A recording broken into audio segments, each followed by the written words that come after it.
Hello and welcome to the Martial Breath. For this video we're going to take a look at a concept called holding the ball. So as we begin to move with our Qi Gong, we use the method of holding the ball in order to teach us how to move the hands and the wrists in order to transfer the power from one posture to another. So we're going to start off by looking at how to hold the ball and also how to transition in some very basic directions. It's always easier to practice this with a ball just so you can understand on how this is going to work. Now, as a very basic position, we hold the ball in front of the body. So step number one is holding the ball through static Qi Gong. When we hold the ball through static Qi Gong, the idea is that we have the ball out just in front of the shoulders, and this becomes our focal point. So obviously when you're actually doing your Qi Gong, you don't want to have the ball in your hands, but just take a moment to look at the position of your hands and feel the ball in between the fingers and the palms, and then you're going to use the same focus to then put into your Qi Gong practice. So as we set up to hold the ball, we're going to do exactly the same as we did in our three-circle Qi Gong. So open up the toes, straighten up the heels, bend the knees, tuck the tailbone in, pull the chin in, hands will come out. I'm going to sit just in front of the chest. And now from here, as we breathe, all we're going to do is try to visualize that ball in between the fingers and the palms. And as we breathe, you're just trying to form the ball in your mind. We're not going to move in this first position because we're just going to hold it static. But the idea is you're going to focus the energy down through your palms and try to visualize creating that ball in the hands. This is just an exercise in visualization so you can start to draw the energy down to the right points and also start to feel the construct of the ball in between the hands. Okay, so for our second exercise, we're going to do a very basic moving Qi Gong. And this is where we start to introduce the upper Qi. So the upper Qi is the space in between the armpits, and all it means is as the elbows move away from the sides, this is what helps to expand the body, and that's when you need to breathe in. So with the hands just in front of the body in your static Qi Gong, we're going to just start to raise the elbows away from the side, and that's going to help us take that in-breath. So allow your belly to fill, you're going to breathe in, the hands come apart just ever so slightly, and then when you breathe out, you're going to bring the hands back together, almost like you're crushing the ball in between the palms.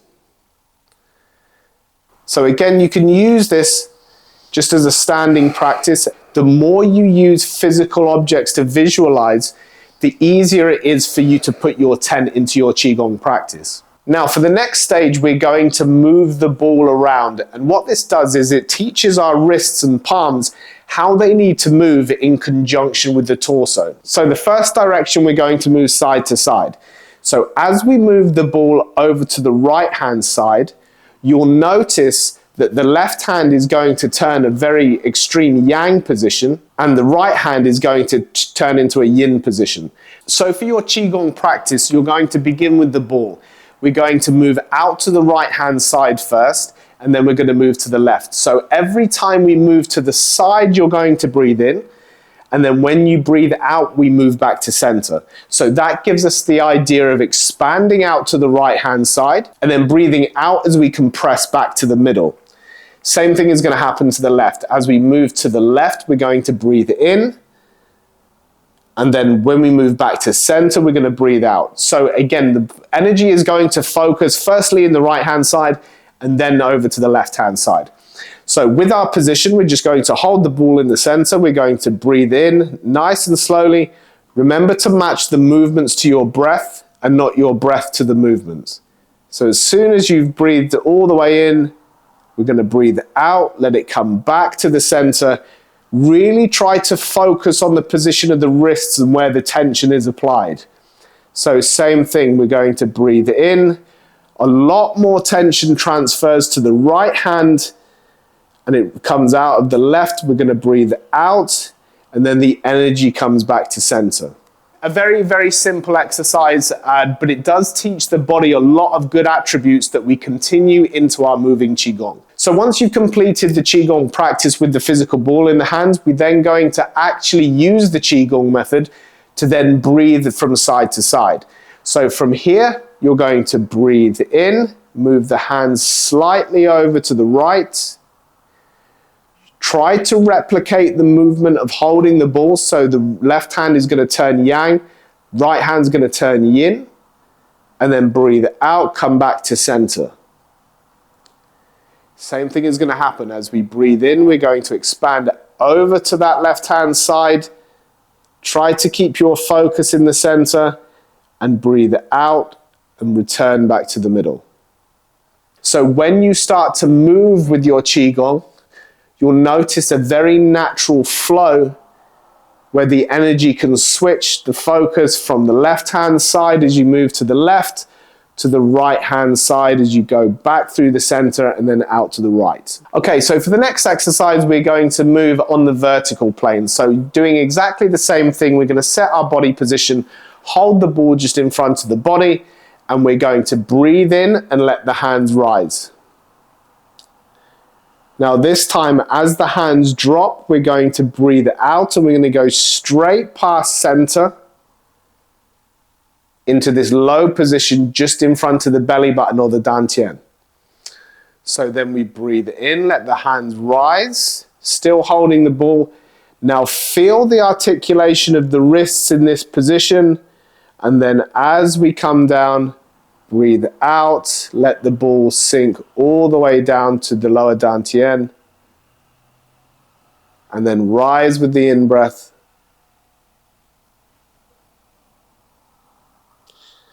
And this time we're going to breathe out, just come back to center. So in basic anatomical movement, we have the deviation happening in the wrist. Because the wrists are moving up and down, we're going to get a radial deviation as we move towards the thumb, and we're going to get an ulnar deviation as we move towards the little finger. Now this is still yin and yang, but it's slightly more complex. So if I do it from the side, I'll just show you and then I'll explain what I mean. So in this position, the hands aren't going into flexion and extension. We're using the deviation as I mentioned before. So as we hold the ball, we're going to breathe in and the hands go up. Now in this position, we move into ulnar deviation. Now the elbows are going to rise ever so slightly, so this is going to be our in-breath, exactly the same as what we used in our standing Qigong back in the basic series that we did last time. Now as we breathe out, the hands are going to drop into this yang position as the deviation comes up towards the radius or the thumb side. These movements are combined with your regular flexion and extension to try to accentuate the yin and the yang positions in the hands. So even though it's quite a difficult concept to get your head around to start with, it's actually really beneficial and something that your body will naturally start to do. Once you finish practicing with the ball, you can then take it into the actual Qigong methods. So as we set the feet, tuck the tailbone, bend the knees, pull the chin in, and we're going to do exactly the same thing. We're going to breathe in, let the hands rise. Again, we're visualizing holding that ball. As we come down, we breathe out, let it drop down to the dantian, and then slowly begin to rise on the in-breath again, just focusing on the position of the wrists. You should find that without the ball in your hand, you can focus a lot better on the wrist position and also trying to match the speed of the movements with the breath. The next movement we're going to do with the ball is going to be switching from side to side, as well as switching the positions of the arms. Now, this is going to really highlight the opening of the quads and should help you to develop that in and the out breath. So to start off with, we're going to just place the focus in the movement of the arms, and then I'm going to help you develop it into linking it with your body mechanics. So this time we're going to move to the right. You're going to breathe in, focus on the right, so the hand comes to the top, and you notice how I'm holding the ball. So my hand on top is going to be in this yin shape, and the hand on the bottom is going to be in this yang shape. So again, we have that presence of yin and yang whilst we're holding the ball and moving from side to side. We're going to breathe in as we move to the right. We hold the ball to the side. Now, as we drop it and bring it across, we're going to breathe to the center where we come back to a neutral position. We're then going to breathe in as we move over to the left, and again we're holding that ball. Everything switches from side to side. The left is going to be in this yin shape now because it's on the top, and the right hand's going to be in this yang shape that supports the ball from the bottom. So we move back to center. Same thing is going to happen. We rotate, bring it all the way up, and then bring it back to center, and then bring the hands over to the left holding the ball, and then back to the center. So again, the next stage of this is going to be doing the Qi Gong without the ball in the hands, so you can really focus on the hand positions and also start to generate that Qi and that connection between the palms. So if we start in the center, again, set your base, make sure you're comfortable, tucking that tailbone, pulling the chin in. So one more time for each side, we're going to breathe in. The right hand moves to the top, left hand moves to support the ball. Again, I'm trying to visualize and breathe through the palms, so this is starting to feel like the ball is still between my palms. And then I breathe in, move over to the left, and breathe out, and move back to center. Okay, so as we take this to the next level, we have more complex body mechanics where we start to breathe into the opposite sides whilst moving the ball from left to right. So now in this version of holding the ball, we're going to switch positions, and the left hand is going to be on the top as we move to the right, and vice versa when we move to the left. So with the ball in the neutral position, we're going to move over, and this time the right hand's going to drop down as we twist the body and bring the left to the top. The palms again are going to change state. The left one is on the top, so it's going to be yin, and the right one is on the bottom, so it's going to be yang. Now, as we breathe out, we return to center, and then as we move over to the left, I bring the right hand high, and then transfer back to the center into your neutral position. Now, again, the elbow that rises has to be the side that you focus your in-breath on. So as we breathe in, we're lifting that left elbow as we move to the right, so the focus will be on the left-hand side of the torso. And vice versa, as we move over to the left, we breathe in with the right side, and the focus comes over to the right-hand side of the torso. So again, moving into slightly more advanced techniques for this holding the ball concept, we're going to try and squeeze the ball as we breathe out and release the tension on the ball as we breathe in. This should give some kind of live elasticity to the movement, and therefore it should help for you to generate and concentrate the power through the in-breaths and the out-breaths. But the idea is that as we breathe in, we're going to expand and allow the hands to turn yin. As you breathe out, you squeeze the ball back to the center and the wrists turn yang. Now, this is a concept that you can now include it in your moving Qi Gong when you're holding the ball.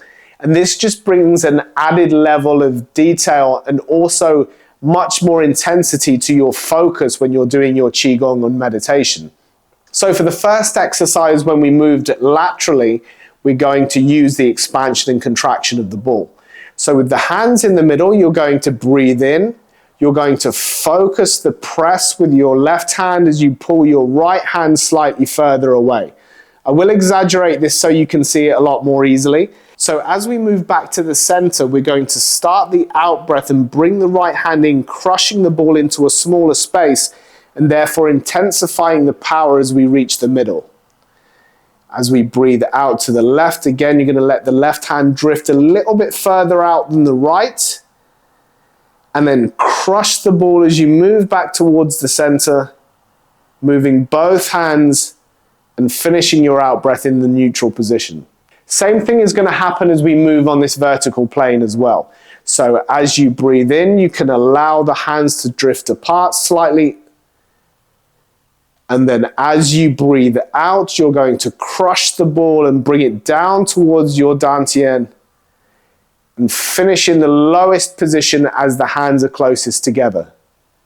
For exercise number 3, we're going to move across to the right. So we're going to breathe in. The ball is going to enlarge as we move it over to the right hand side. and just allow the visualization to think of that ball expanding over to your right hand side.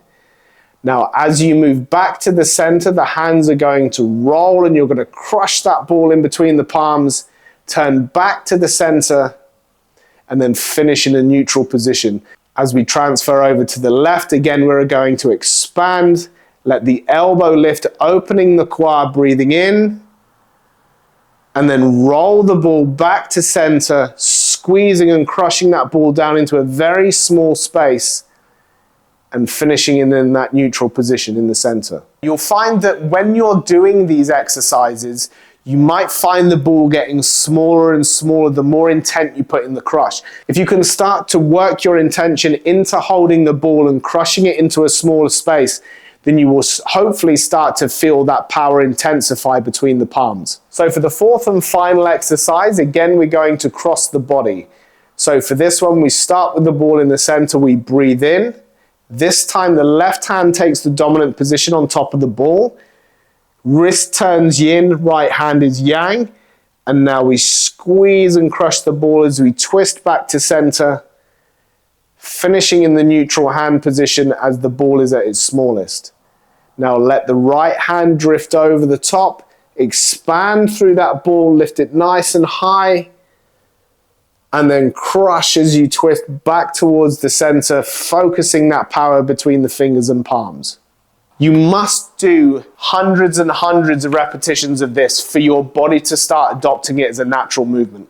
So over the years of Tai Chi training, of Bagua or Xingyi training, and all the internal arts, it's the number of hours that you spend practicing that really does help to develop the skill and help you to reach those deeper levels of meditation and Qi Gong. Okay, so give these exercises a go. Hopefully you can really find the benefit of contracting and expanding through the breath and really focusing on using the ball. So for the next video, I'm going to take a look at some of the Tai Chi postures and show you how holding the ball is going to help for you to both learn and intensify those postures so you can get the most from your training. Okay, thanks for watching, and I'll see you in the next video.